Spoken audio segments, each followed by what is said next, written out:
básicamente, ¿no? Entonces hemos estado trabajando fundamentalmente en esos temas desde distintos países y encontrando temas en común para problematizar los estudios teatrales y de las artes escénicas desde perspectivas más situadas teóricamente dentro de los ámbitos latinoamericanos, trabajando fundamentalmente también generando el proceso también de leernos entre los latinoamericanos, un poco de colonizar el pensamiento latinoamericano sobre la investigación teatral. Y en ese sentido, bueno, comienzan estos seminarios un poco con la idea de poder buscar nuevas voces y leernos y reconocer, conocer un poco otras perspectivas respecto a estos estudios. Hemos publicado 2 libros, 3 libros realmente, porque un poco comenzó el proceso de Real con el Encuentro de Buenos Aires, y luego durante la pandemia con ASPOS, y últimamente un texto publicado en Brasil. Entonces, no quiero demorar mucho más y tenemos que empezar a admitir a los invitados. Me parece que hay otro. Ya. Voy a... ¿Quer que eu assuma, Alicia? No, es que... ¿quieres resumir en portugués? Dejemos así, voy a pasar a Fátima mejor, ya que más o menos presentaron. No sé si quisiéramos dar un minuto a las personas nuevas que se están incorporando, si quieren presentarse o contarnos un poco de su interés, porque están aquí brevemente, porque lo que queremos escuchar es a Salomón. Y entonces paso la palabra a Fátima para que empecemos ya con la conversación. Claro. Bom, obrigada, Alicia. Eu vou apresentar o Salomão. Em primeiro lugar, eu queria agradecer ao professor Salomão Jovino da Silva, Salomão, que eu conheci, vi presencialmente falando pela primeira vez em 2015, no Afrocontemporâneo da Unesp, e desde lá eu tenho acompanhado um pouco a trajetória dele, daqui de Florianópolis. Ele tem aportes muito importantes para o que ele chama de teatralidades negras, né? A gente pode também usar, de maneira geral, o termo teatro negro, que está ali na dissertação da professora Evani Tavares, já de 2010, e eu vou só apresentar rapidamente, passar a palavra para ele. Esse é um tema que me interessa muito, Salomão, que a gente tem discutido, às vezes, aqui nesse grupo da Real, que já tem 8 anos, né? E eu acho que eu propus o teu nome, eu propus te trazer, porque eu acho que você é uma pessoa muito importante e poderia compartilhar com a gente um pouco do que é essa vivência do teatro negro e das teatralidades negras, como você chama, a partir da cidade de São Paulo, que é a maior cidade do Brasil, que é a maior cidade do continente, e que tem alguns grupos muito importantes que daí vão aparecer na fala do Saloma. Bom, só um momentinho que eu vou pegar o meu dever de casa aqui. Salomão, músico, performer, historiador e pesquisador, nascido em Minas Gerais, doutor em História pela PUC de São Paulo, PUC Pontifícia Universidade Católica, é isso? Pesquisador associado ao Instituto de Ciências Sociais da Universidade de Lisboa, ator, dramaturgo, crítico teatral, produtor de trilhas musicais para cinema e teatro, consultor educacional junto às secretarias de educação dos municípios, de cidades e estados, especialidade em temas: cultura musical, lutas pela liberdade, práticas culturais negras, nos séculos XIX e XX, sociabilidades e teatralidades negras em São Paulo. Então, assim, é com muito prazer que eu apresento ao grupo da Real o nosso colega pesquisador e investigador, Saloma Salomão, e te passo a palavra, Saloma. Muito obrigada. Obrigado, Fátima. Qualquer coisa da minha fala, do meu texto, que vocês não gostem, não me responsabilizem. Por favor, falem com Fátima. Tá bem? Boa tarde. Boa tarde a todas, a todos. Esse currículo digamos que seja um texto para obter trabalho. Ele não corresponde à verdade. Ao longo da minha vida, e eu sou um homem de 60 anos, eu fiz muito mais do que isso. A maioria do que eu fiz não cabe no currículo. Eu fiz roupa, eu costurei roupa. Eu trabalhei com artesanato. Eu fiz diversos trabalhos. E todos eles resultam nesse homem negro que está nessa tela pequena. E vocês veem que eu sou negro porque nenhum de vocês aqui tem o meu tom de pele. Eu estou dentro desse corpo. E esse corpo tem esse tom de homem negro, sexagenário. E vocês confirmam que eu sou negro pelo tom da minha pele, pela aparência do meu cabelo e pelo contraste entre a minha pele e a minha roupa. A minha roupa é preta. Eu não sou da cor da minha roupa. Dito de uma outra forma, a cor é um signo.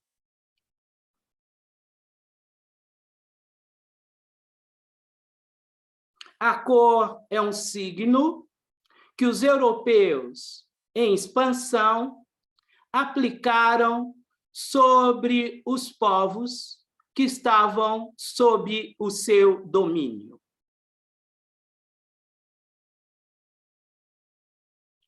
E da designação cromática ou de color, os europeus elaboraram um certo entendimento sobre as diferentes pessoas que eles encontraram no seu processo de expansão.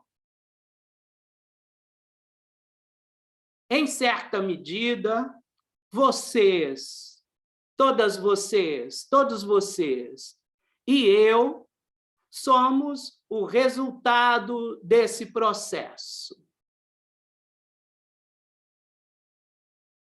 Sobretudo do ponto de vista cultural.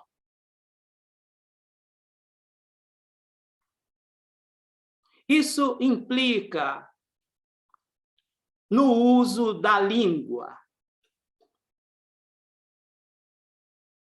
Eis o nosso dilema. Além de ter um corpo, e esse corpo é negro, eu preciso de uma língua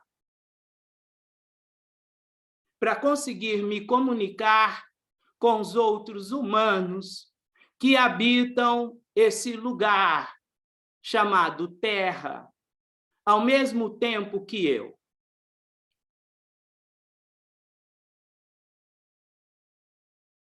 E essa língua é a língua que me violenta todas as vezes que eu uso.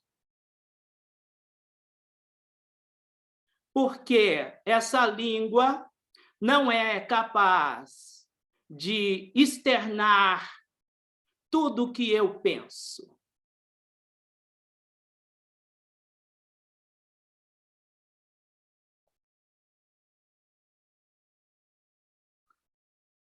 Bom, é importante dizer, eu não sou formado em escola de teatro. Muito embora, quando eu tinha 7 anos,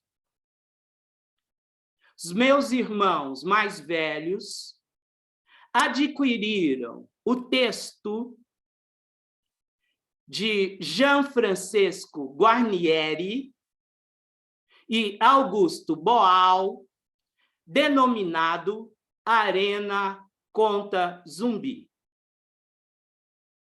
Arena contra Zumbi. Guarnieri e Boal. E com 7 ou 8 anos de idade, eu acompanhei os meus irmãos mais velhos nos cômodos, num salão de uma igreja católica em construção, no meu bairro. E ao ouvir a música dessa peça, ao ouvir o texto dessa peça, se formou na minha cabeça uma imaginação explosiva.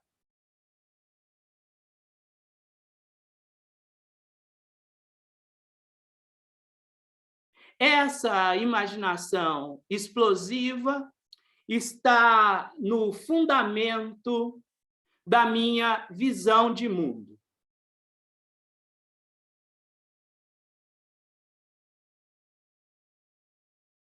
Muito cedo, eu entendi que cantar, dançar,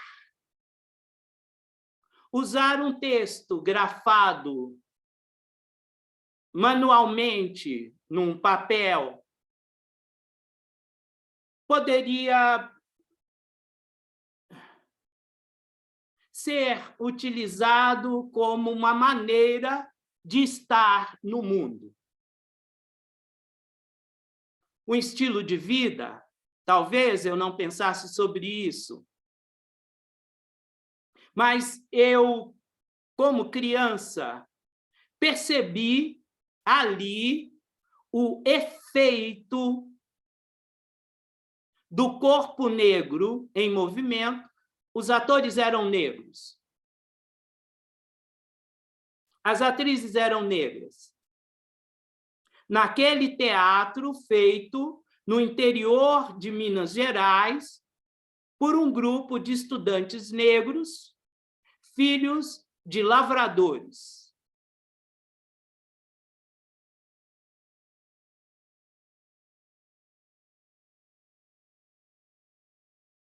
Eu posso dizer, sem ser piegas, que essa arte da palavra, do corpo em movimento, da cor, da musicalidade e do jogo entre diversos corpos no espaço, desafia a minha compreensão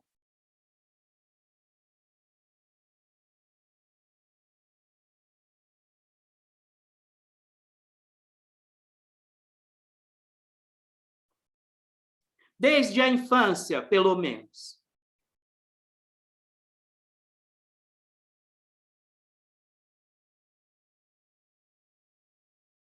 Eu participei de processos formativos na adolescência, um teatro operário feito nos bairros periféricos da Grande São Paulo, quando minha família migrou.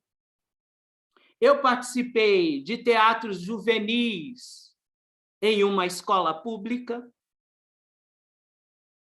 E, ao longo do tempo, como educador, por várias vezes, eu lancei mão dos artifícios da teatralidade para ensinar.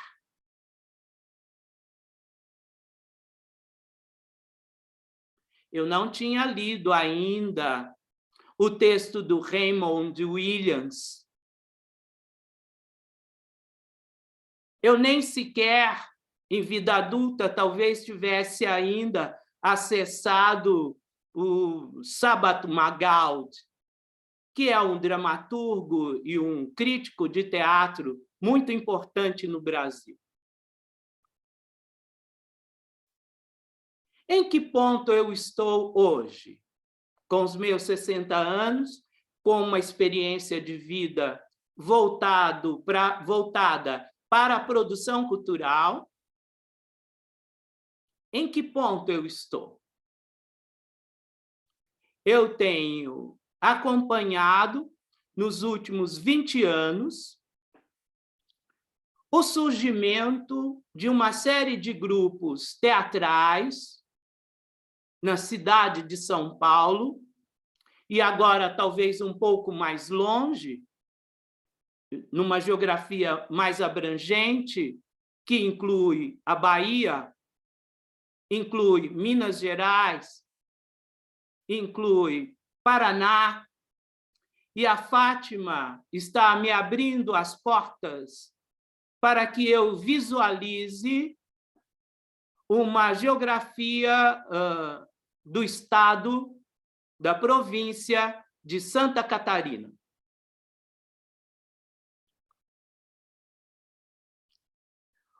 O que eu acompanhei na cidade de São Paulo?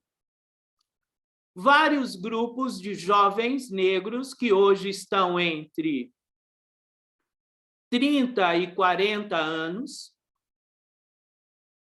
e que ingressaram no início da década de 2000 em cursos acadêmicos universitários de teatro e em cursos livres, a saber, EAD, Escola de Arte Dramática, que é um curso técnico pertencente à Universidade de São Paulo. Não é um curso superior. Um outro curso técnico, que é a ELT, Escola Livre de Teatro, que fica na Grande São Paulo, na cidade de Santo André. E uma outra instituição, que é a Pontifícia Universidade Católica de São Paulo, em um curso denominado Artes do Corpo. São jovens negros e negras, entre 30 e 40 anos de idade, que ingressaram nesses cursos com 17 e 22 anos. Esses jovens aproveitaram uma oportunidade nova que surgiu em começo do ano 2000, que foi uma política pública de cultura que designou um conjunto de recursos financeiros que permitiram pesquisa, desenvolvimento técnico, salário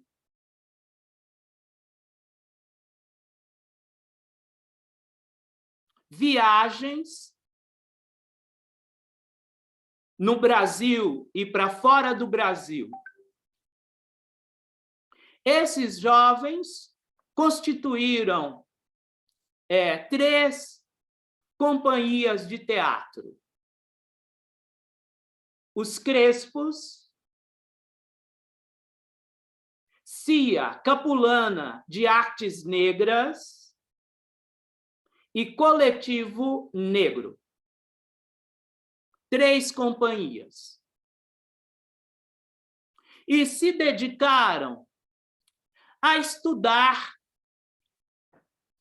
formas teatrais modernas,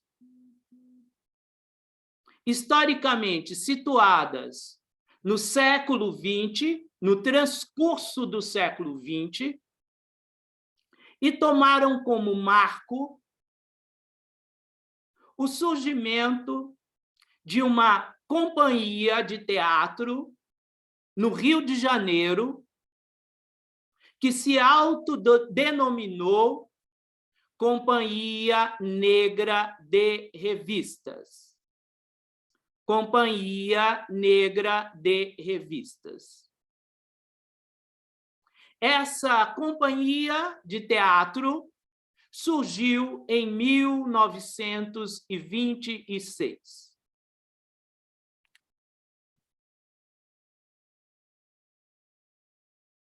Eles também buscaram referências nos livros de história do teatro brasileiro,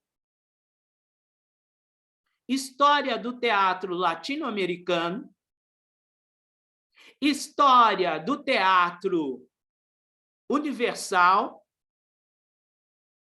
sobre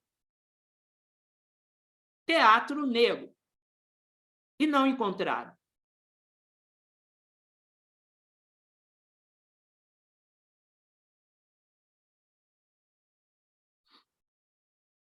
Mas é importante, talvez, para nós entendermos quando uma pessoa negra evoca uma forma de expressão também negra, do que se trata. Eu sou humano.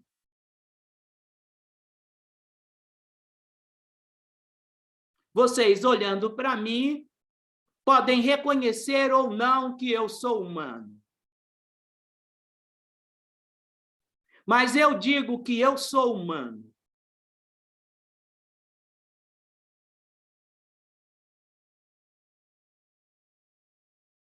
Sendo humano, eu desejo ser compreendido.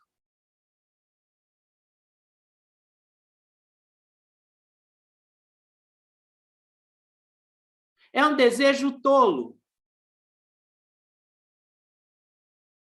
ingênuo. Como humano, eu desejo ser amado. É outro desejo tolo.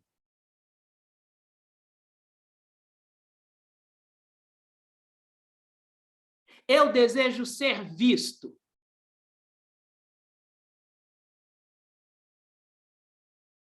Porque eu vejo.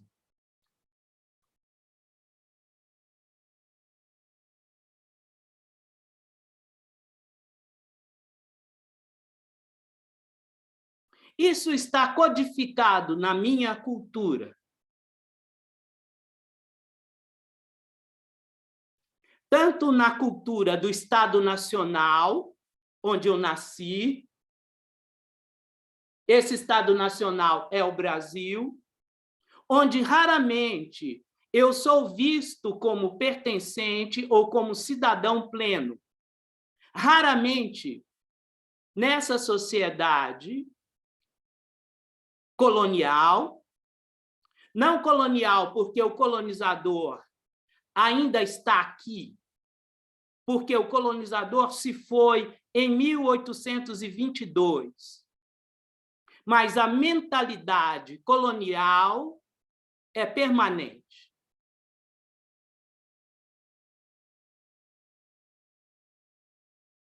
assim como o imaginário colonial é permanente. O que é permanente no pensamento, na cultura e no domínio? Uma certa compreensão do mundo. Essa compreensão do mundo está relacionada a uma certa identidade que os europeus em expansão impuseram às sociedades dominadas.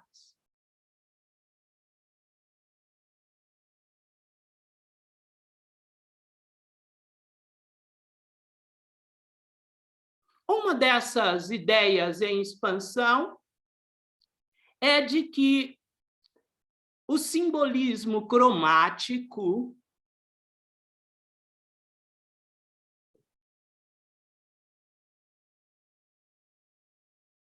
é configurado como antítese.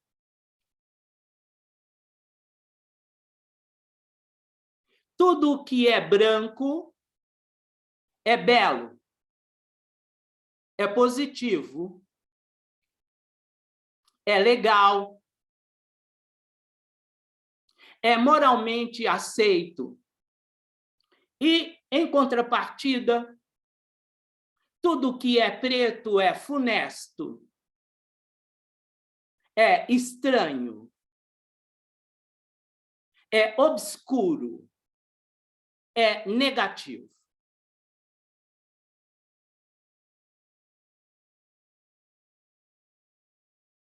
A brancura está associada à luz, ao conhecimento, à descoberta, à ciência, à pureza e ao belo. E no outro ponto, aquilo que é preto é obscuro, é fúnebre, é mau, é ruim, é obscuro, é desconhecimento, é ignorância e selvageria. É barbárie. No campo antagônico está a civilização.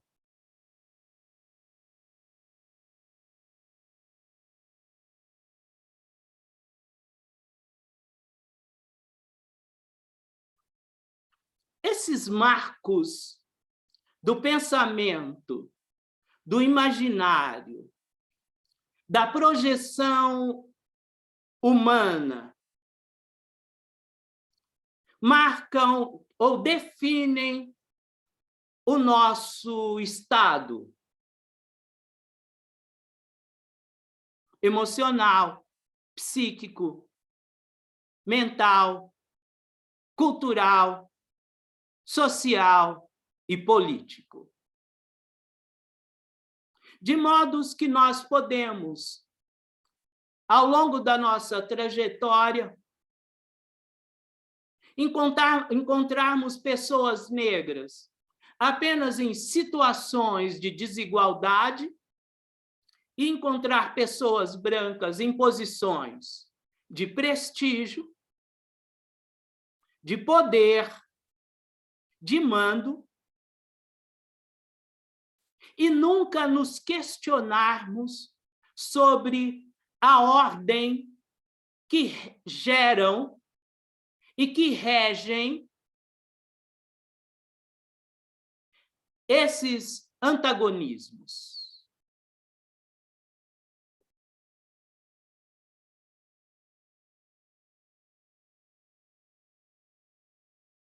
Eu tenho trabalhado com a noção de teatralidade como um conceito que vai além do que é definido histórica e culturalmente como teatro. pelos manuais dos cursos de teatro, o teatro é abrangente. O teatro é o prédio, o teatro é o ato cênico, o teatro é o discurso sobre as artes teatrais, o teatro é o próprio pensamento.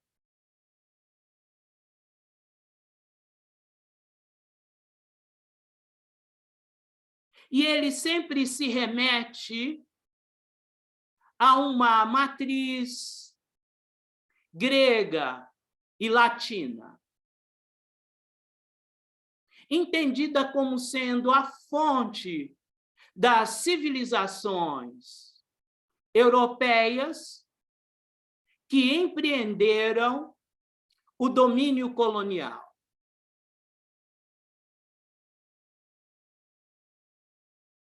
Mas é também mais do que isso. É entendido também como uma forma universal. Entretanto, a Europa é 1/5, talvez menos, da população mundial, desde o século XV, quando começou a expansão.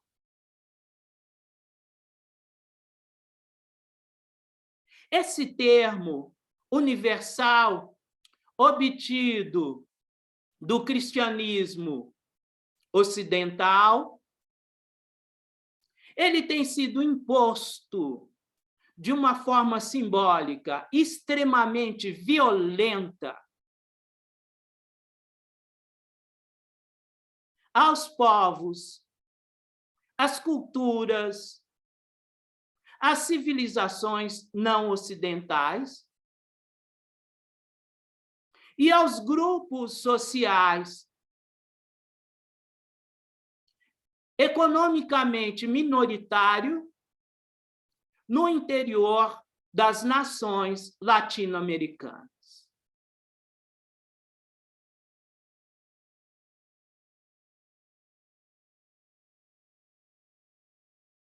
Nós, descendentes de africanos e descendentes dos povos originários, certamente desenvolvemos noções e práticas criativas que ainda servem como materiais de desenvolvimento de novos imaginários que não se encaixam nos padrões de civilidade, de cultura e de identidade advindos da europeidade em expansão.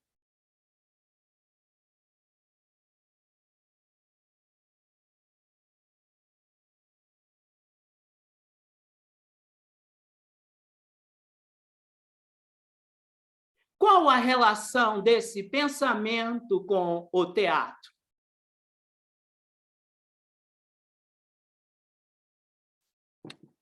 No final do século XVIII,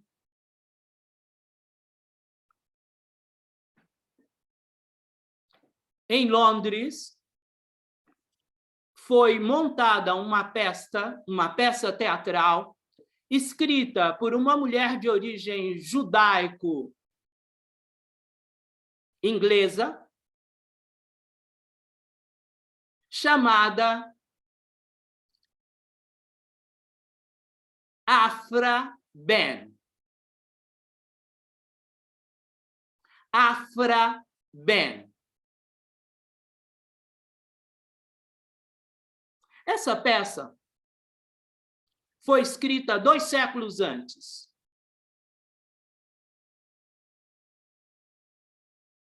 no final do século XVI.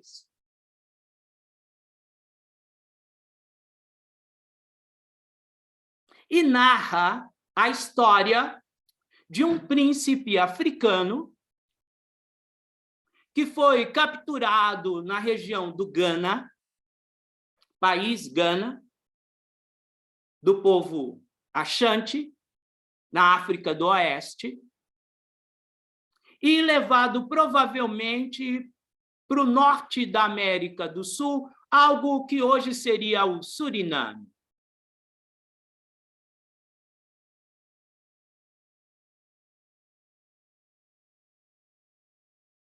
É provavelmente esse o primeiro texto europeu no qual se projeta uma ação cênica onde o protagonista é um homem negro.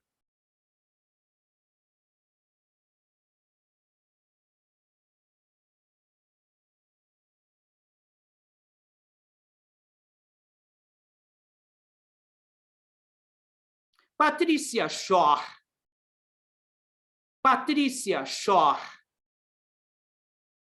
é uma mulher branca brasileira, provavelmente de origem judaico-alemã, que é minha parceira em um texto escrito em torno de uma investigação.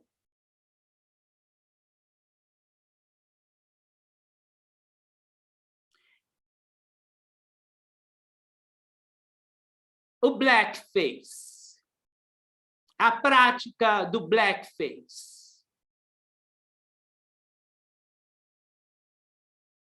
que de diferentes formas está presente numa geografia bem ampla. Ela estuda blackfaces na Holanda.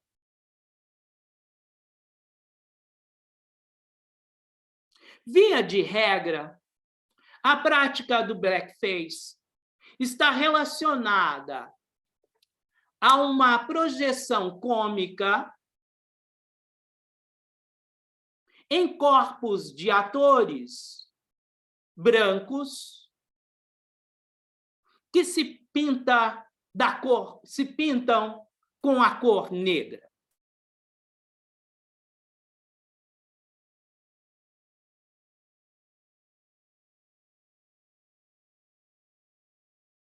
Advindo do continente africano, há uma prática religiosa que pinta feições de pessoas africanas negras com a cor branca, as white face.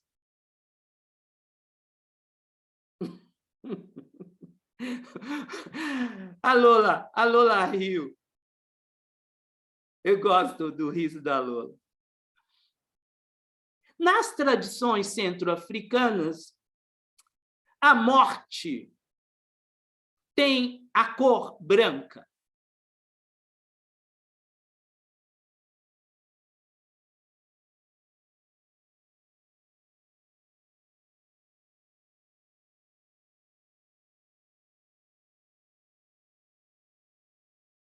O que nos dá a indicação de que o entendimento cromático não é universal.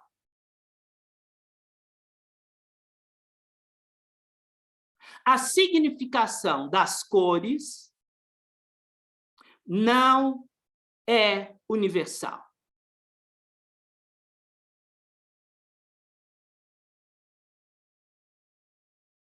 A cor é um signo muito importante para as civilizações. As cores.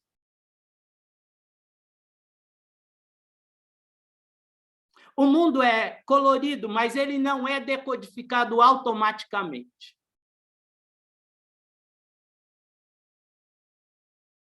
Inclusive, existem pessoas que são portadoras de uma deficiência que impede que o cérebro interprete as cores do mundo. que o cérebro distingua, interprete não, distingua as cores.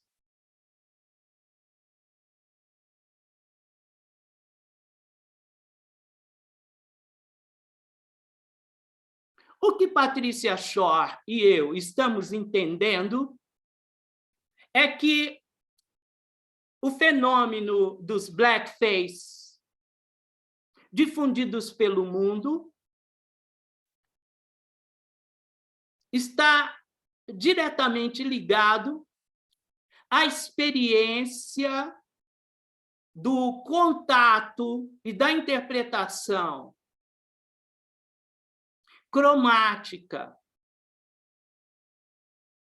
entre os colonizados e os colonizadores nos 3 primeiros séculos da colonização.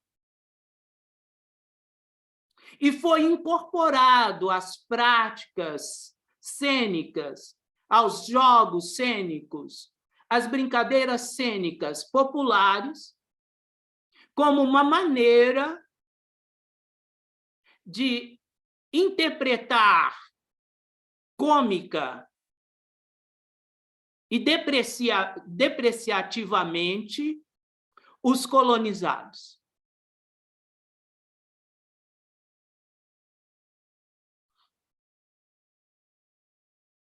Mas os colonizados não são passivos. Eles também produziram comicidades sobre o mundo branco dominante.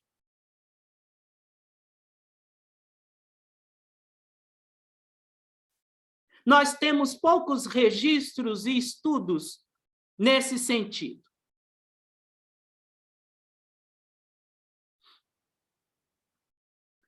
Mas que eles existiam e existem, disso nós sabemos.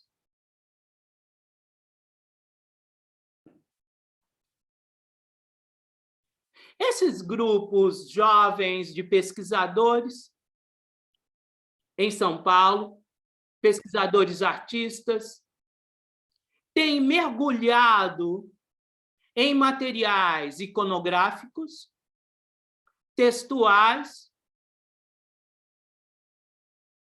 cinematográficos, e feito uma arqueologia das representações étnico-raciais.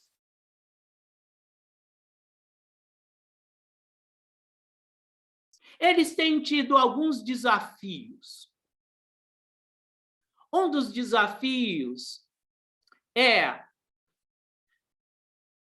quais imaginários as culturas negras desenvolveram no processo de domínio colonial, que ainda são passíveis de serem incorporados às práticas de teatralidades negras. Esse é um dos desafios. Eles estão buscando nas práticas religiosas, no candomblé, na umbanda, na quimbanda, na macumba, na jurema. São todos nomes de práticas religiosas negras, mas o tempo inteiro intercambiadas com fontes europeias. Então, às vezes, isso é um drama para alguns deles. Qual é o grau de pureza cultural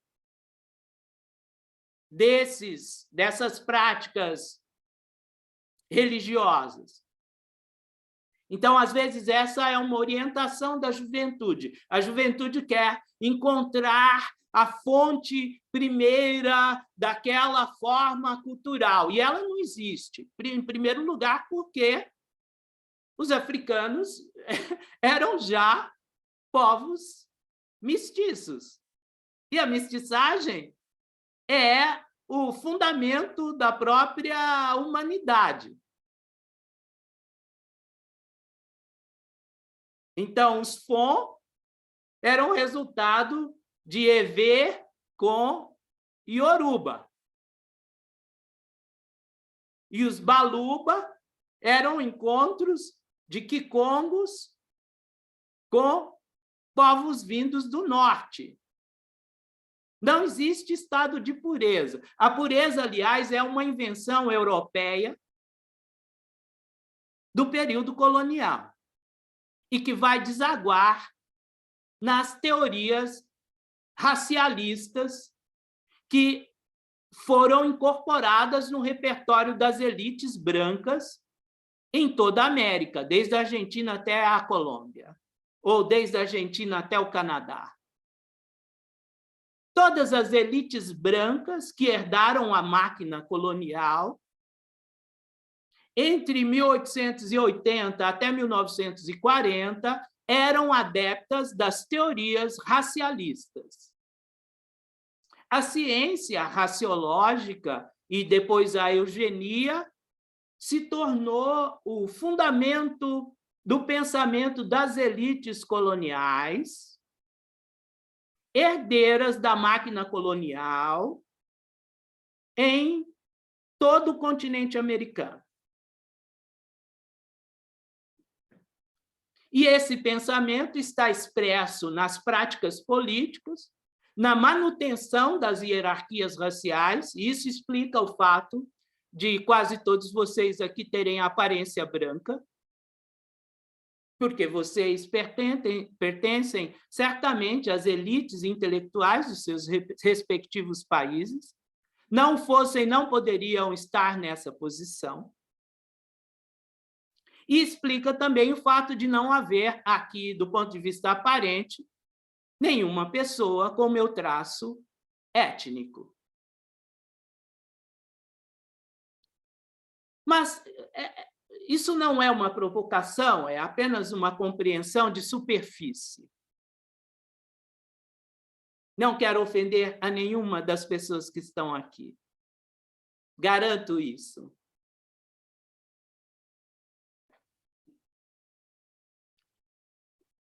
Capulanas, voltando para os grupos teatrais que eu expus no começo, é uma companhia que começou com 6 jovens negras, e atualmente são 5, uma delas saiu, e elas estão, talvez, no seu 4º projeto de pesquisa.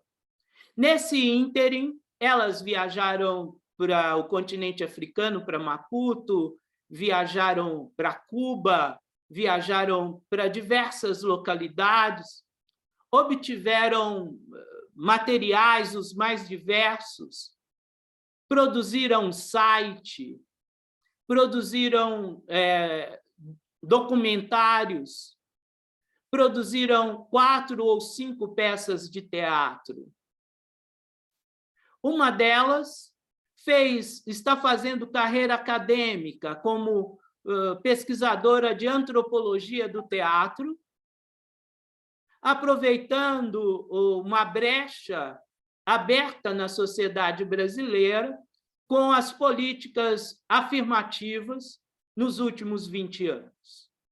Ela, nesse momento, está se doutorando em antropologia do teatro na Universidade de São Paulo, no programa de antropologia. As demais sobrevivem de trabalhos culturais, significa workshops, oficinas, aulas no sistema cultural que o Estado de São Paulo desenvolveu nos últimos anos, aplicando 0,5% do seu orçamento estatal em políticas públicas. 0,5% do orçamento do Estado é aplicado em políticas públicas. 0,5% do orçamento da cidade de São Paulo é também aplicado em políticas públicas. Essas políticas públicas trabalham com o modelo clássico europeu de linguagens artísticas: dança, teatro, música, cinema, artes plásticas e literatura. Essas são as linguagens cobertas pelo financiamento público. Há 3 financiamentos públicos: o municipal, o estadual e o federal. Há também financiamento público de empresas privadas, mas as regras não são públicas, as regras são secretas. Então, um conglomerado de bancos, uma empresa de cosméticos, uma empresa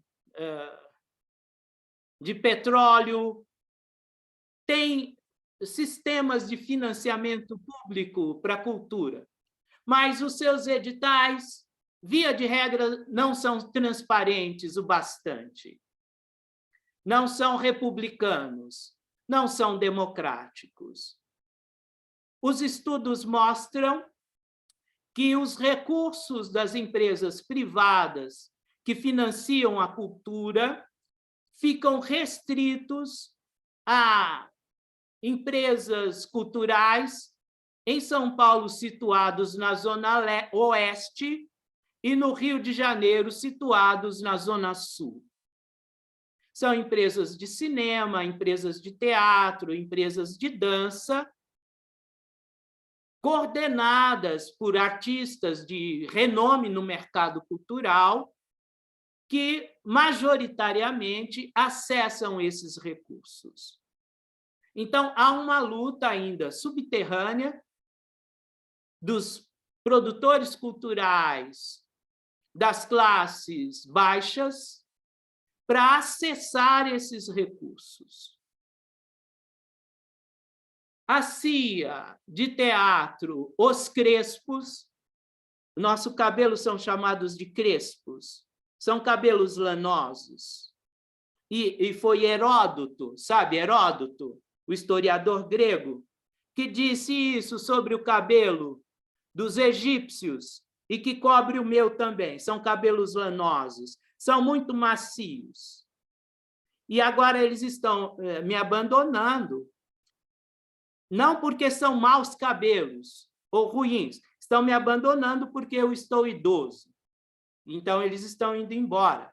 Eu já pensei em usar perucas e outro tipo de compensação estética.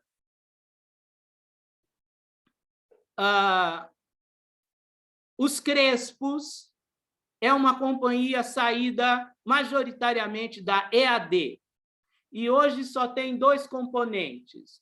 Esses componentes empregam, contratam outros atores, atrizes e técnicos.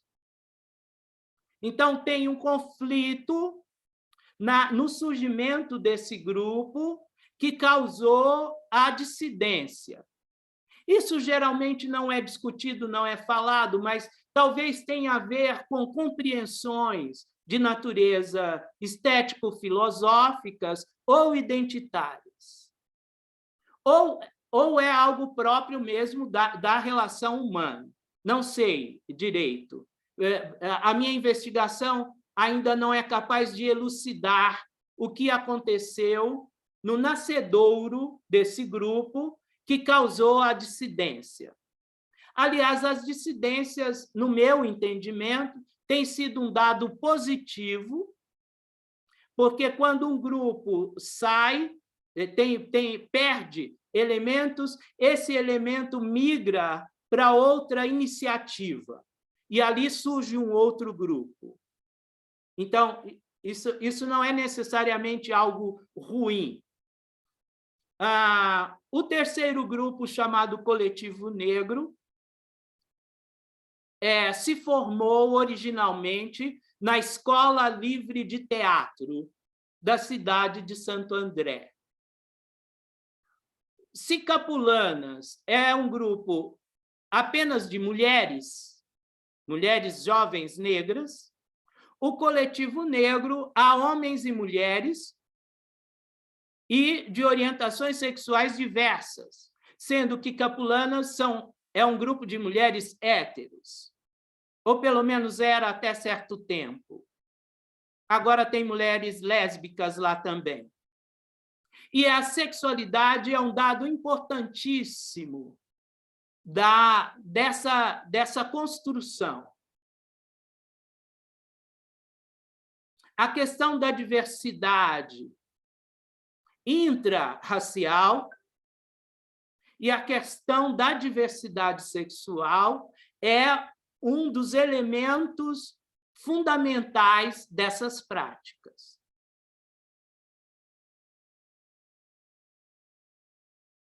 E o terceiro grupo, o Coletivo Negro, se formou na Escola Livre de Teatro. Houve uma dissidência pequena, 2 elementos saíram e ficaram 4. As suas pesquisas são constantes, suas produções também. Hoje há uma tendência a cada um dos elementos construir no interior do grupo e fora do grupo as suas produções. Vou dar um exemplo.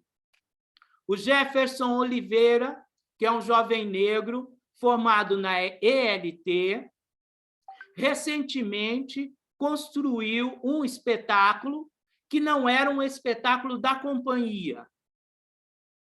E qual é esse espetáculo? Gota d'Água. Texto de Chico Buarque e Paulo Pontes. Nesse trabalho, eu participei como ator. E foi financiado por um órgão privado pertencente a um banco, Instituto Cultural Itaú, que pertence ao Banco Itaú, das 2 famílias, Setúbal e Salles, banqueiros cujos antepassados eram traficantes de escravos. E o Gé Oliveira acessou esse recurso, montou essa peça, e essa peça circulou por todo o Brasil. É importante dizer também falar um pouco sobre esse movimento atual, no qual os grupos começam a produzir para um mercado nacional, não mais para um mercado municipal, não mais para um mercado regional, mas para um mercado nacional, talvez até internacional, porque essa mesma peça foi contratada para um festival de teatro em Portugal e nós fizemos 4 cidades. Talvez tenha sido a primeira experiência desses grupos nascidos no começo do século XXI, na cidade de São Paulo, que começa a ter uma circulação para além do país. Sobre a peça de Paulo Pontes e Chico Buarque de Holanda, para quem não a conhece, é uma história de uma favela, talvez no Rio de Janeiro, na década de 70, mas orientada a partir de um repertório de teatro grego. Entretanto, há uma problemática de autoria. Um diretor de teatro e televisão chamado Oduvaldo Viana Filho havia escrito um texto inspirado em Medéia para a televisão em fins da década de 60. Paulo Pontes e Chico Buarque tomaram esse texto feito para a televisão e transformaram numa dramaturgia. Entretanto, o ambiente no qual a história se desenvolve é uma favela. A maioria dos habitantes das favelas no Brasil são pessoas negras, afrodescendentes. No entanto, entre a criação da peça e 2018, nunca essa peça havia sido feita por um elenco negro. Qual é a problemática que está por trás disso?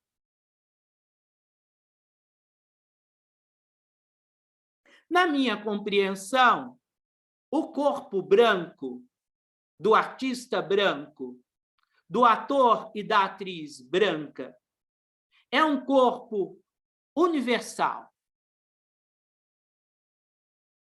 Os corpos dos não negros são sempre corpos étnicos. Um corpo universal pode interpretar qualquer personagem. Um corpo étnico, racializado, é sempre um corpo destinado a ocupar lugares racializados na cena teatral advinda do domínio e da expansão colonial branca. A pergunta que eu tenho feito para os meus alunos tem sido: qual o lugar da atriz e do ator branco no teatro negro?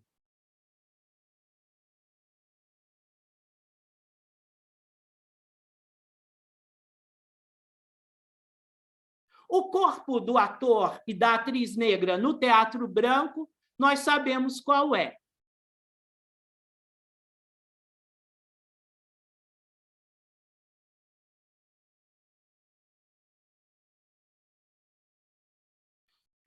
Também, de outro lado, outra pergunta: como artistas negros devem lidar com os repertórios criativos advindos da matriz colonizadora?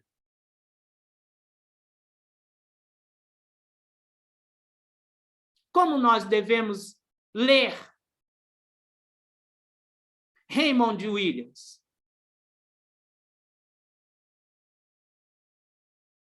Como nós devemos ler Peter Brook?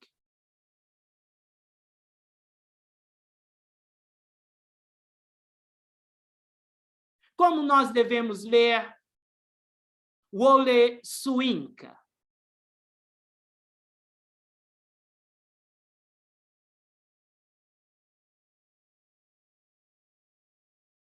O lixo ocidental, isso não é uma canção de Milton Nascimento. O lixo ocidental deve ser processado pela nossa criatividade de qual maneira? Nós não podemos fazer como os brancos fazem, que é ignorar a nossa presença. É menosprezar os nossos saberes. É diminuir a nossa capacidade cognitiva. É invisibilizar as nossas civilizações, os nossos valores culturais e as nossas práticas criativas. Nós não podemos fazer porque o humanismo que nós estamos elaborando ele não é fundamentado na exclusividade e nem no revanche.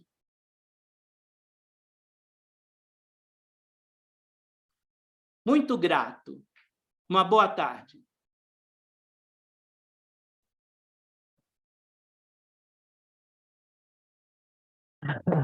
A gente que agradece, Saloma. Bom, eu acho que tem muitas questões aqui. O Saloma colocou, o professor Salomão colocou para a gente pensar. Tem um panorama não só filosófico, mas também das práticas do teatro, das teatralidades negras brasileiras, com foco em São Paulo. Eu acho que eu teria muitas perguntas, mas, como eu tinha falado para o Saloma antes, conversando, antes dele vir, eu queria abrir para vocês, porque eu posso conversar com ele provavelmente em outras ocasiões, inclusive para mostrar o Teatro Negro de Santa Catarina, como ele colocou aqui em algum momento. Então, estou abrindo para as perguntas, para a gente aproveitar o tempo dele aqui. Alguém deseja colocar?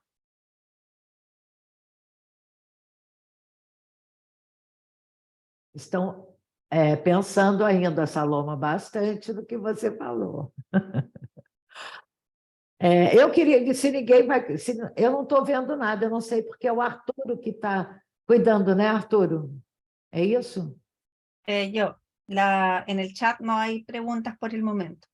Tá. Então, eu não sei se alguém tem pergunta, senão eu tenho.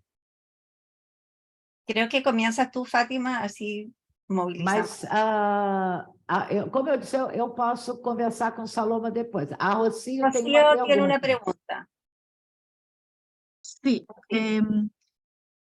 foi muito interessante o que você fala de outros grupos de teatro negro, porque eu acho que eles têm muito arraigado a ideia de pesquisa, porque se não há informação, se não são visíveis, então eles têm que fazer esse trabalho.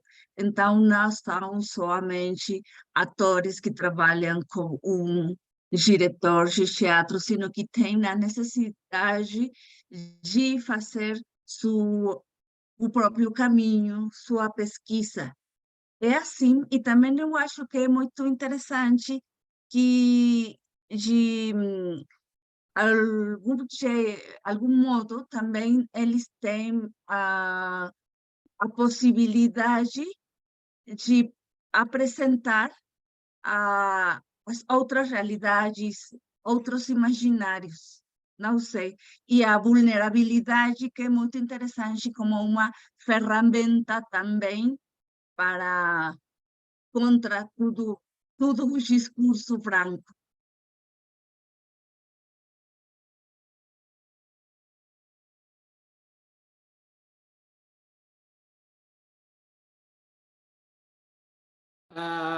Ok.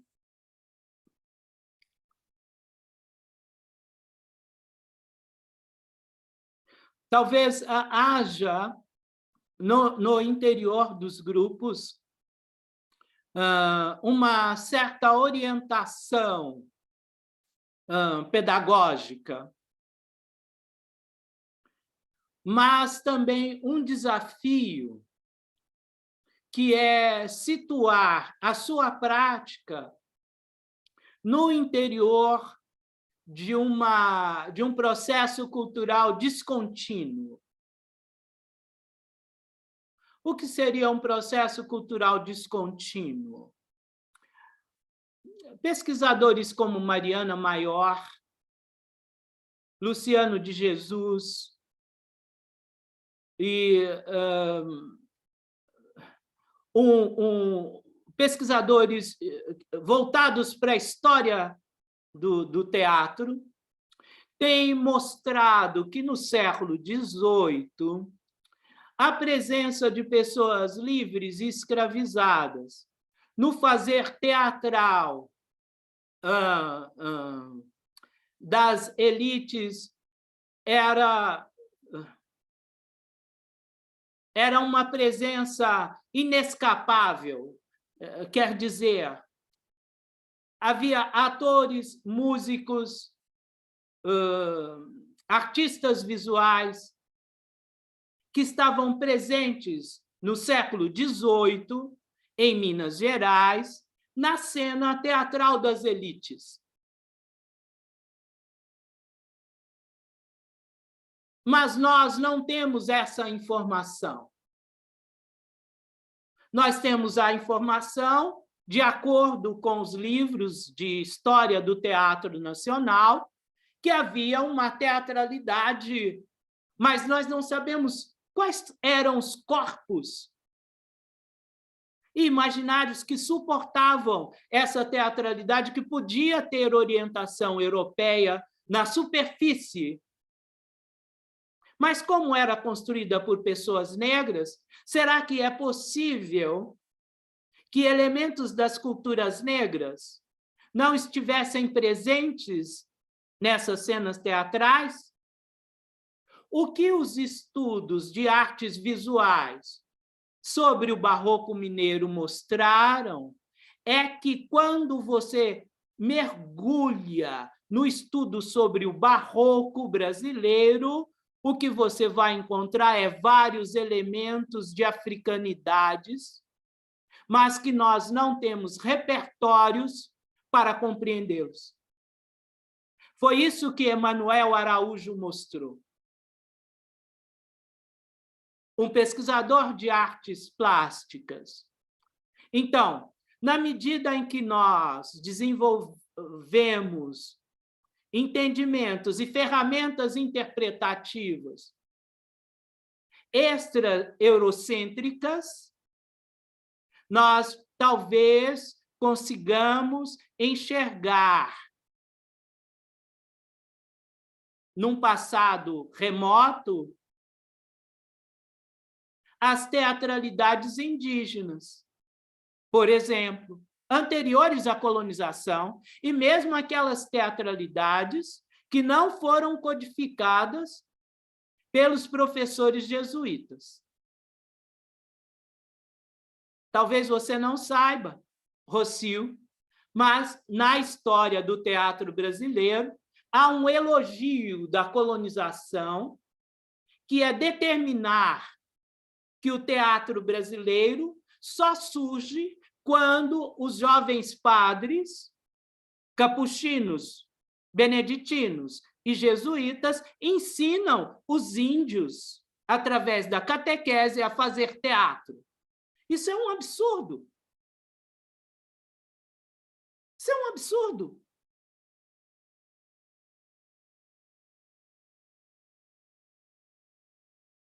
Porque o pensamento teatral indígena, ele está presente hoje. Ele sobreviveu ao massacre cultural. Se você vai chamar isso de teatro, é outra coisa. Mas os códigos e os elementos constitutivos do que é definido, inclusive no pensamento eurocêntrico, como teatro, está presente lá.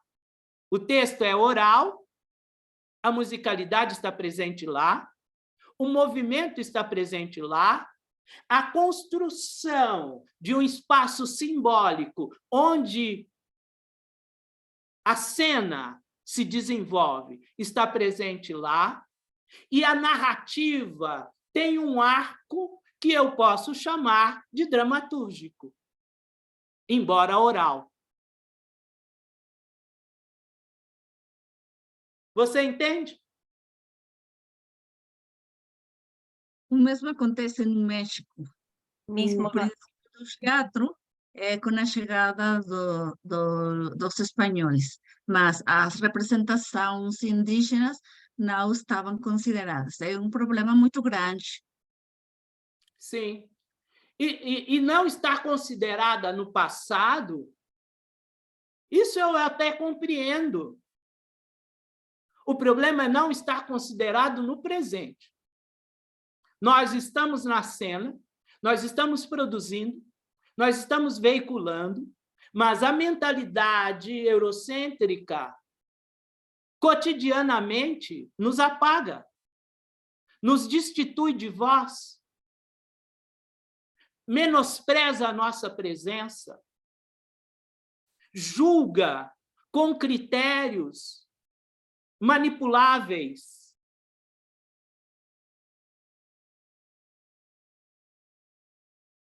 Gracias. Lola.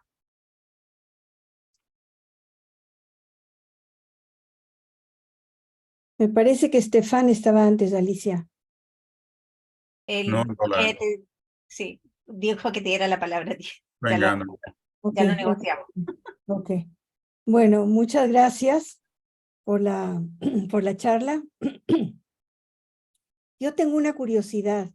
¿Algún estudiante te dio alguna idea de qué lugar tendría un blanco en el teatro negro?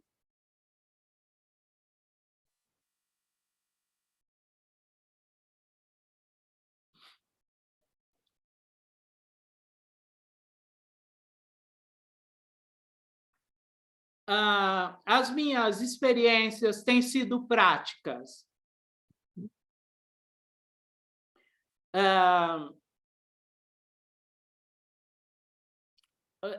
Atualmente, constituí um grupo com jovens interessados no tipo de reflexão que eu tenho trazido. São 6 pessoas, e apenas uma delas é branca. O que eu observei no começo da constituição da reflexão é que ela se tornava o alvo do nosso recalque,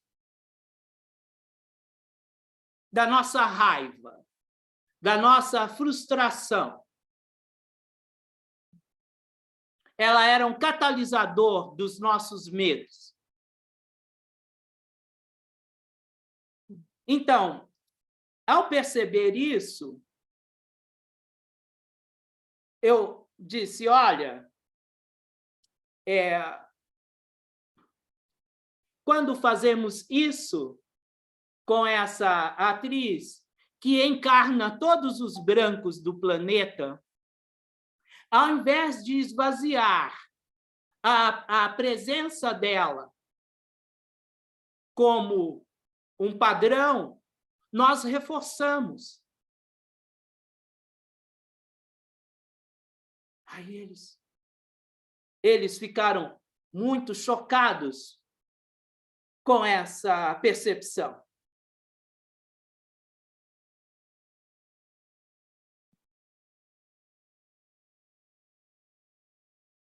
Então, nós vamos agora para uma segunda etapa, que é, nós queremos fazer um teatro codificado como negro. No nosso círculo, quais são os artistas brancos que estão dispostos a fazer? Aceitar a ideia que a cultura branca não é única e nem é dominante.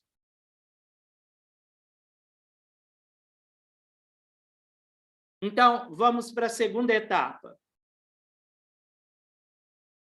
A contrapartida é ter uma espécie de uma convivência criativa, onde a questão racial não seja um tabu como ele é na sociedade.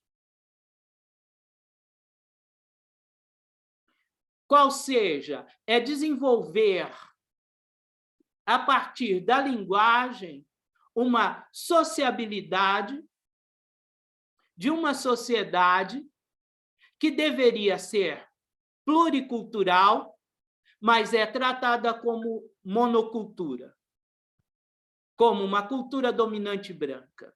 São sociedades pluriculturais tratadas como se tivessem uma única cultura. Essa é a minha perspectiva, é nesse sentido que eu estou trabalhando. Gracias. Lorena tenía una pregunta. Ah, pensé que habías levantado la mano. ¿Hay alguna otra pregunta? Fátima. Paloma, eu queria só um comentário, Lola.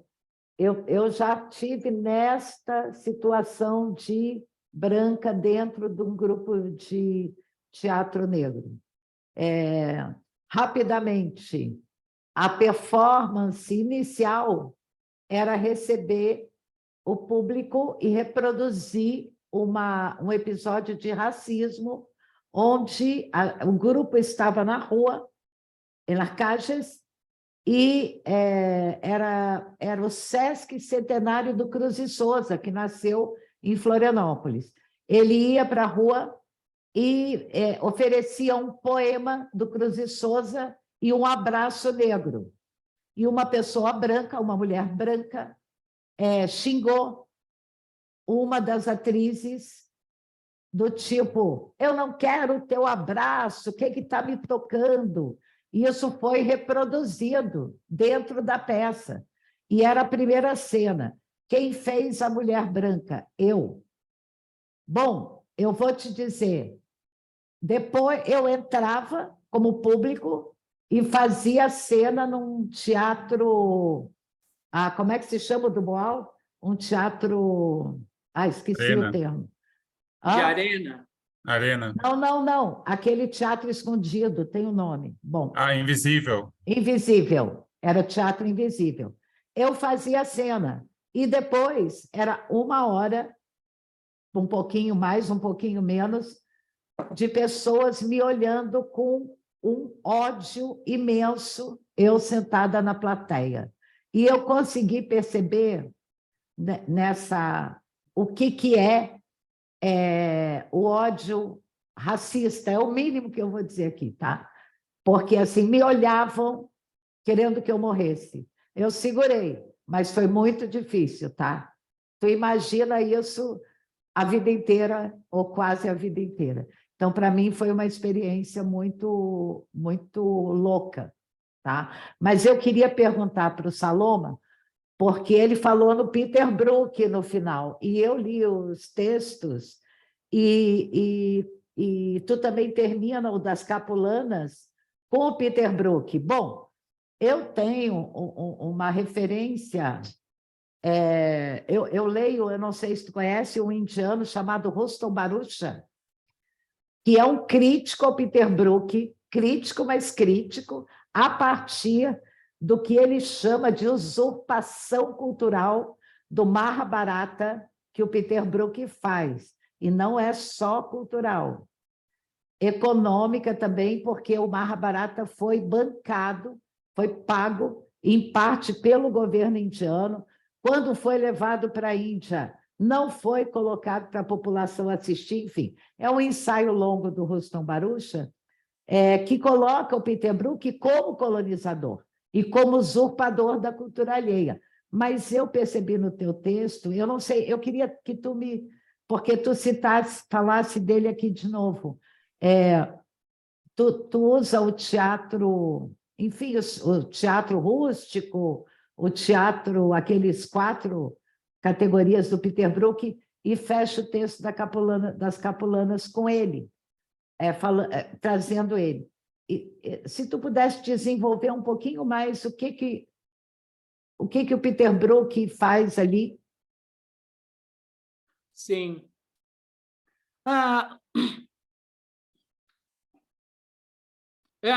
Sobre esse texto desse pesquisador indiano, eu não tenho conhecimento e não sei também quase nada sobre Mahabharata. É importante situar historicamente como tem sido a relação dos países colonizadores com as suas colônias. E há uma continuidade cultural que é uma continuidade de exploração, digamos assim. Essa é a política, não sei se no campo da língua espanhola isso existe, mas há uma política cultural da lusofonia que tem como centro Lisboa. E essa política cultural da lusofonia, ela usa como matriz teórica a produção portuguesa do período colonial e, sobretudo, o Gilberto Freire, que é um teórico brasileiro que serviu aos dois países, ao Brasil e a Portugal, durante o regime Salazar, ao Brasil durante Getúlio Vargas e a Portugal durante o Salazar. E tem toda uma compreensão em Gilberto Freire, que é o embasamento da política da lusofonia, que ela foi construída durante o período do presidente Fernando Henrique Cardoso, mas que ela orienta a produção, a venda e o deslocamento de projetos culturais no interior das ex-colônias portuguesas. Isso é uma continuidade colonial. É uma continuidade colonial no campo da produção cultural, da venda de livros, da escolha de autores brasileiros, autores africanos. Isso explica por que os dois principais escritores africanos de língua portuguesa vendidos no Brasil são pessoas brancas. Não que Mia Couto não seja incrível, e eu acho incrível, ou José Eduardo Agualusa, mas onde estão os africanos de origem africana quando nós estamos discutindo literatura lusofônica contemporânea? Onde eles estão? Eles existiram? Não. Os escritores africanos negros de língua portuguesa não entram no mercado? Por quê? Qual é a lógica que orienta as escolhas do mercado? No meu entendimento, é a lógica colonial permanente, em que a cor da pele do intelectual pesa mais do que a sua produção. No mundo anglófono, dentro da linguagem entendida como teatro, qual é a posição de Peter Brook? E qual é o lugar da Índia na estrutura colonial anglofônica? Então, são perguntas que precisamos fazer. Há um certo discurso sobre arte, de que a arte é o lugar do encontro. A arte é o lugar do encontro e do conflito. Entretanto, o conflito, nesse caso, só se estabelece quando a vítima grita.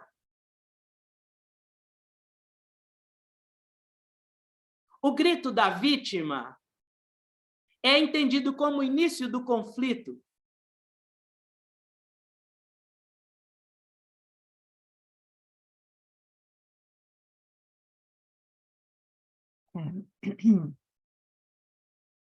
Bien. Bueno, yo te quería hacer una pequeña pregunta, no sé si terminaste la respuesta, Saloma. Porque mencionaste, siguiendo en esta línea, mencionaste Wole Soyinka. Entonces quisiera, no sé si que elaboraras un poco, digamos, esa relación con ese tipo de teatro y cómo sirve o no sirve, cómo se dialoga con esta problemática que tú estás planteando. Sim. Bom, o exercício de vocês é um exercício raro, as elites brasileiras, as elites políticas e as elites culturais postaram-se de costa para as Américas hispânicas, por uma razão simples. É a busca de reproduzir no Brasil os valores das culturas eurocêntricas, das culturas europeias. Os brasileiros brancos, via de regra, os da elite, se sentem europeus no exílio. É assim que eu vejo.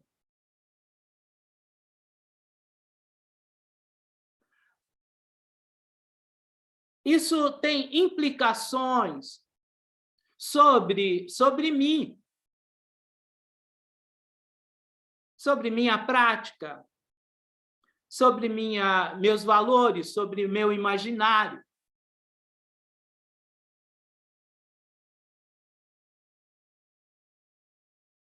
Eu não tenho acesso à língua espanhola.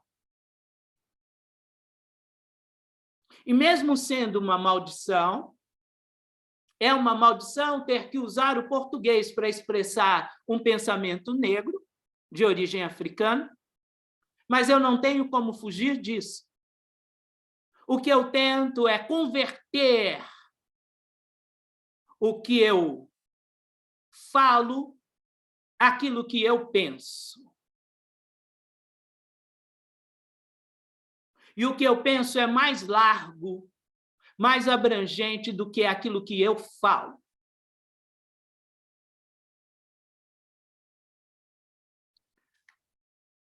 Então, essa é uma questão.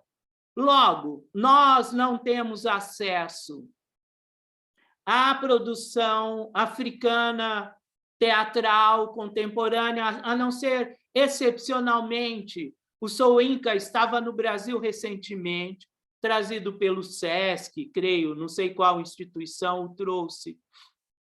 Mas nós não temos acesso à produção africana contemporânea, seja ela a produção dramatúrgica contemporânea africana, seja ela nas línguas nativas, seja ela nas línguas coloniais.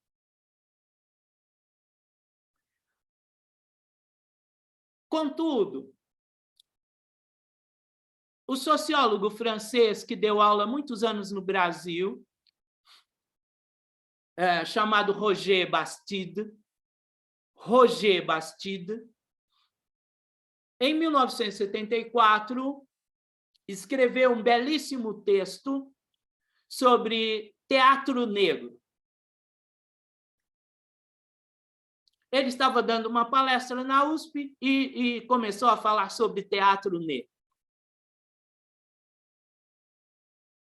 Ele estava repercutindo uma imagem que ele teve de um festival de teatro na França, em fins da década de 60. E ele dizia, olha, o teatro europeu chegou ao seu limite, é um teatro morto. Não é um teatro em crise, é um teatro morto, ele dizia.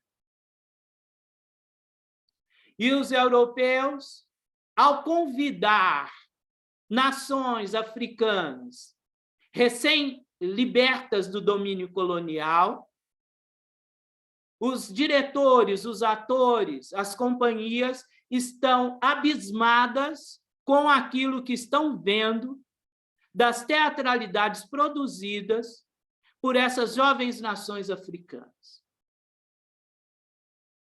Ele está falando em 74, 1974. Portanto, ele está falando de uma teatralidade africana que estava nascendo com a descolonização.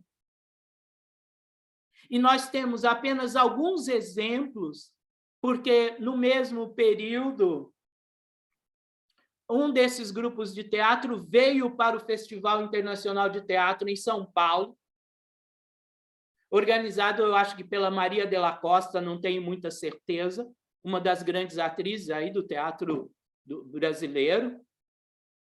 E eu fui ler sobre esse texto e coincide muito sobre esse grupo teatral, talvez do Zimbábue, eu não tenho muita certeza, no Festival Internacional de Teatro de São Paulo.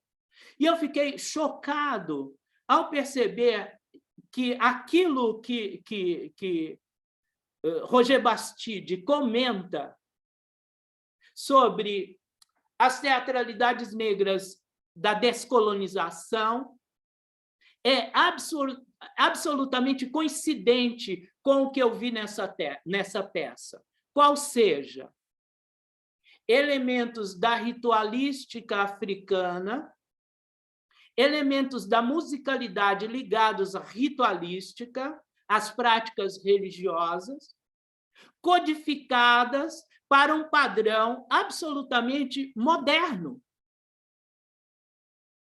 de corpo, de movimento, de espacialidade, de cenografia.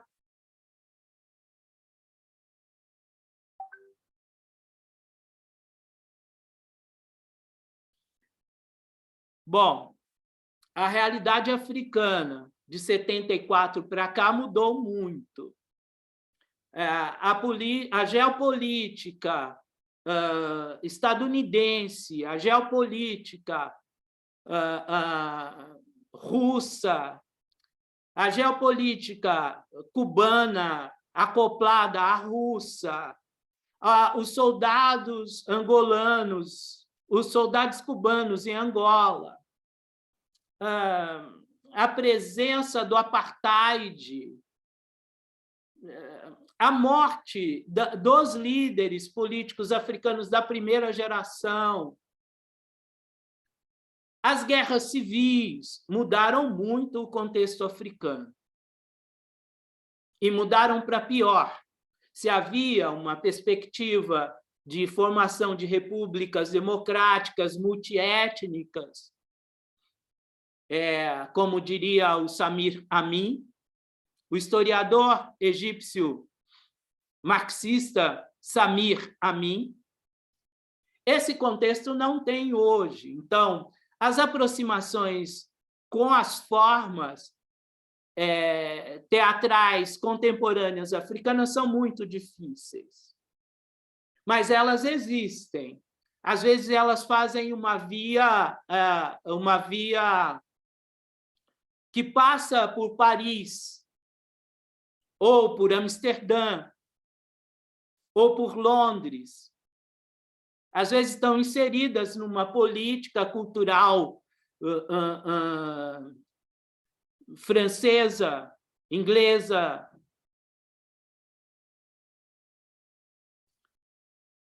Mas nós temos tido recentemente acesso, e é importante dizer isso também, a novas formas de teatralidades contemporâneas africanas. E isso mexe com o nosso repertório. Isso muda muito da nossa perspectiva, às vezes romântica. E o romantismo negro ele nasceu ainda no século XVIII, é importante dizer. Há um romantismo negro. O romantismo negro ele orientou, por exemplo, os escritos dos ex-escravos. O Olaúda Equiano é uma espécie de romântico negro, assim como Mohamed Bakwakwa, Maria Firmino dos Reis.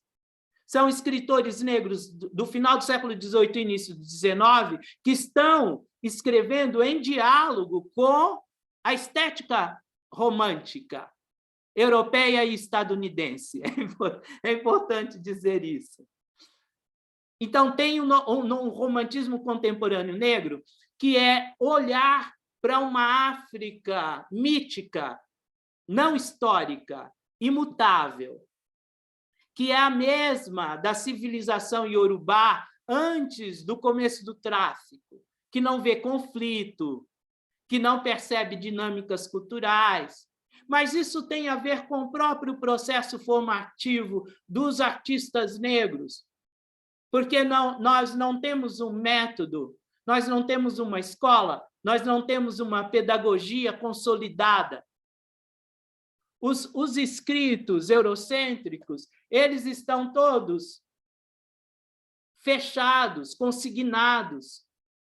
Os escritos artísticos negros, eles são fragmentários. Então, um artista negro, orientado etnicamente, ele começa a ter maturidade, digamos, criativa e metodológica e teórica, porque ele tem que ir catando coisas com 40 anos. Essa é a minha percepção. E eu talvez tenha adquirido alguma maturidade intelectual, marcada por minha origem africana com 40 anos.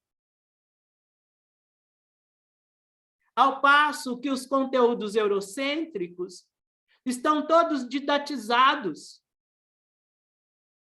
em sequência cronológica, em complexidade. Pega o jovem com 18 anos, que está fazendo as suas primeiras experiências teatrais, e toda está compendiada em enciclopédias. Os pensamentos, as filosofias, as práticas de origem indígenas e africanas, elas são fragmentos. Eu tenho que juntar os fragmentos, vários fragmentos, para obter um entendimento abrangente. Quais são os nossos desafios de intelectuais negros e negras no Brasil? É produzir pedagogias, elaborar didáticas, produzir materiais visuais, textuais, que possam ser apreendidos pelos nossos jovens, negros e brancos, indígenas. A cultura negra, ela deve ser generosa, e ela é generosa. As culturas indígenas também são. Porque o individualismo e o capitalismo essencial ainda não é a marca dessas culturas.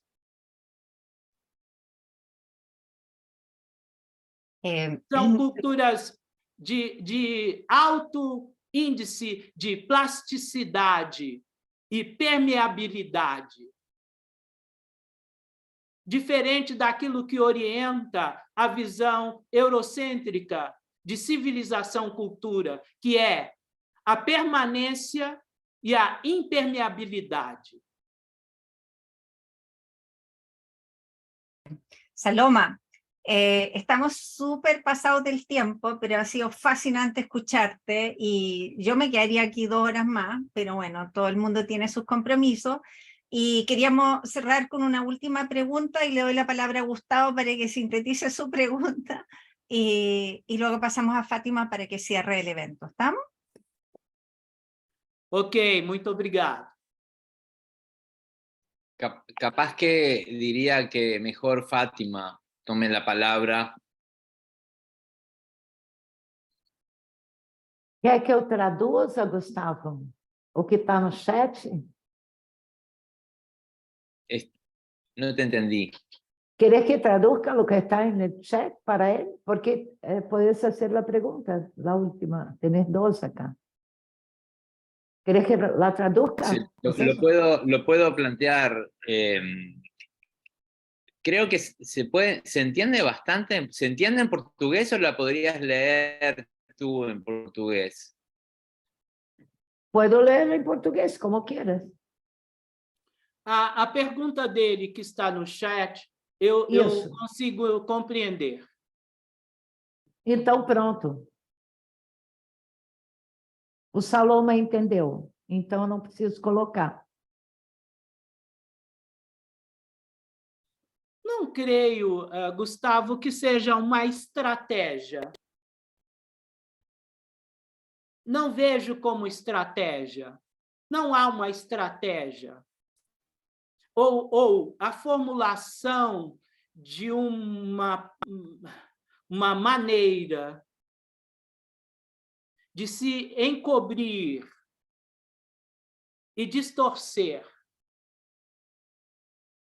Eu creio que esse é o resultado da colonização. O problema é que nós não nos predispomos a interpretar com a devida importância o fenômeno da dominação colonial no campo da expressão ou das expressões culturais e artísticas. Há uma resistência, e essa resistência está relacionada ao próprio lugar que os eurodescendentes ocupam nas estruturas de poder, de prestígio e de mando nas instituições culturais e acadêmicas. Mas reflete também a formação educacional e cultural dos eurodescendentes, que, por sua vez, ocupam os lugares de prestígio, de mando e de poder. Para esse debate, essa reflexão ocorrer, é preciso, de alguma maneira, por parte dos eurodescendentes, aceitarem a ideia de que as suas culturas não são superiores.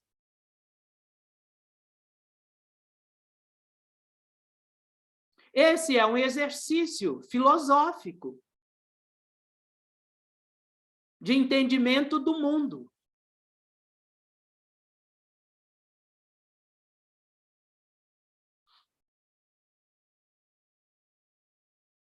Gracias. Respondido, então. Bom, e a gente, infelizmente, vamos ter que encerrar esse encontro. Tem gente aqui de tudo que é lugar, em todos os horários da América Latina, e alguns não, a maioria, se não todos, são professores, Saloma. E tem aula para dar, tem gente que veio para cá logo depois de acordar, outros vão sair daqui e vão dormir, mas eu queria, em nome da Real, dessa rede, te agradecer muitíssimo. Eu sugeri teu nome, porque eu acho que você, na minha opinião, teria muito a dizer, que alguns pensamentos que já estão colocados aqui e outros pensamentos que você trouxe, que ainda não foram colocados, mas que, com certeza, nos farão pensar, refletir muito, né, nesse exercício, inclusive, que você falou no final. Isso é um exercício que eu vou sublinhar isso, porque eu acho que, pelo menos na minha vida, na minha pesquisa, na minha vida acadêmica, na minha vida pessoal, é algo que está colocado há muito tempo. É um exercício, a gente vai fazendo, e quando vê, já mudou um pouquinho, e daqui a pouco... Enfim, é a vida. Bom, eu não sei se o Arturo queria fechar, queria falar alguma coisa, Arturo? Porque você levantou a mão. No, nada más aplaudí a Saloma Salaomao. Muchas gracias a nombre de todo el equipo. Y yo nada más siempre a la hora de hacer las lecturas y de escucharlo, de pronto decir, pues realmente aquí somos puros aparentemente blancos. Nosotros llevamos la figura, el rostro blanco, pero en el interior compartimos muchas de las problemáticas que está planteando Saloma. Creo que hay una identificación muy fuerte en su trabajo de investigación que nos ayuda a poner en contexto una problemática generalizada, ¿no? Este aspecto de cómo entre los juegos de las mayorías y las minorías, toda esta maquinaria, la máquina colonial, nos sigue todavía cubriendo de una blanquitud, aunque tengamos el color que tengamos, e insiste en posicionar incluso a los indígenas o a los prietos o a los negros, aspirar a esta blanquitud que permiten que esta maquinaria se siga fortaleciendo y robusteciendo en el ámbito de la colonialidad. Creo que estos esfuerzos que hacemos desde Real y con investigadores como tú, Saloma, nos ayudan a poder hacer lazos y conexiones y extender el pensamiento de otros pensadores a un territorio que está difícil de detonar porque es tremendamente una máquina contra la que hay que luchar todos los días y en todos los contextos. Muchas gracias. Eu queria, antes de passar para o Saloma, Saloma, a última palavra vai ser tua, tá? Mas Ok. já que eu só queria agradecer do Arthur e toda a Real, eu queria, já que eu, no começo, eu apresentei todo mundo que eu via, mas eu não apresentei quem eu não via. Eu não vou apresentar todo mundo, mas eu queria marcar a presença aqui, porque eu estive no fim de semana em Brasília, na verdade, para ver uma peça do Gama, que é de um doutorando nosso, o Valdeci Moreira, ele está aqui presente. Queria agradecer ao Valdeci, que montou agora a Grande Sertão Veredas, uma quizomba periférica, uma peça com energia exuística, muito legal, que eu acabei vendo 2 vezes, e o Valdeci está aqui, não sei se ele consegue abrir a câmera, mas só para dar tchau, Valdeci. Muito obrigada por vir. E eu vou fechar, obviamente. Está aqui, Valdeci, falar oi. Oi, Valdeci, eu estava ali na casa dele segunda-feira, agora estou aqui. Eu queria, então, vou passar para o Saloma fechar essa aula, agradecendo de novo, Saloma. Espero que essa parceria continue por muito e muito tempo. Muito obrigada. Bom, Fátima, muito obrigado. Para mim, é uma oportunidade fundamental. Eu jamais estive em nenhum desses países aqui da América Hispânica. Não sei se esse termo é adequado, mas é o que eu aprendi, América Hispânica. Então, é um privilégio poder abrir esse canal de conversa aqui com gente tão real. Gente real, mas não nobre. Sim. Tá bem, obrigado. Boa tarde.